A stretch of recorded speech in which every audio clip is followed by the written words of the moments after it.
কুফরির সাথে রাজি হও। আমি আশ্চর্য। আল্লাহু আকবার। বলেন কোন বক্তার কাছে যদি কোন অমুসলিম আসিয়া বলে হুজুর আমাকে মুসলমানি শিক্ষা দেন,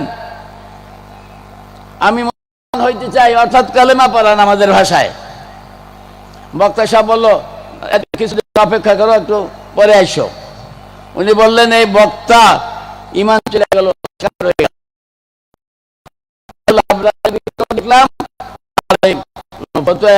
মালাবুদ্দা শেষে যে ফতুয়া, ফতুয়া বোরহানে, এর ভিতরে একই কথা। সে কিছুক্ষণের সময় হইল, কিছুক্ষণের জন্য হলো রেজাবিল কুফর পাওয়া গেল। ওই লোকটাকে কুফুরের উপর সাইডে দিতে রাজি হইল এবং বলল তুমি পরে আইসো। ভাই সবাই বুঝছেন মশলাটা? বুঝছেন? এখানে কিছুক্ষণের জন্য রেজাবিল, ওই লোকটাকে কিছুদিনের জন্য, কিছু সময়ের জন্য কুফুর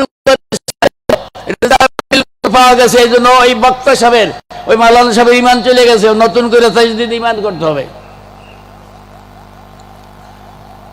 আল্লাহ আল্লাহ। তো এভাবে ভাই নকজ ইমানের ব্যাপারে এভাবে মানুষ, আমরা একটা কথা বলে আলেম ওলামাদের কাছে অনুরোধ করব, আমরা ফরজ নামাজ এক ওয়াক্ত না পড়লে কাফের হয়ে যায়।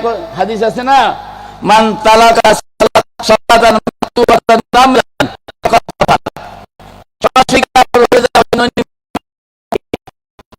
আমাদের হানফিরা বলে কি না, সে হয়ে গেছে, কাফের হয় নাই। কিন্তু এখানে এভাবে না দেই, অনুরোধ করি। এই যুগে মানুষ কথায় কথায় কথা বলে, আমরা কথা মতো বলি।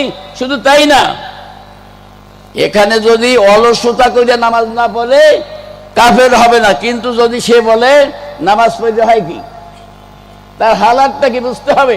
যদি সে কত দেখলাম তোমাদের চেয়ে আমরা নামাজ না পড়লেও ভালো আছি, এই সমস্ত লোকটা কি বলবেন আপনি? নিশ্চিত কাফের, নিশ্চিত কাফের।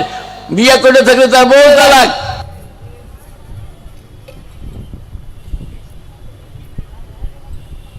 এভাবে মানুষের অভাব আছে।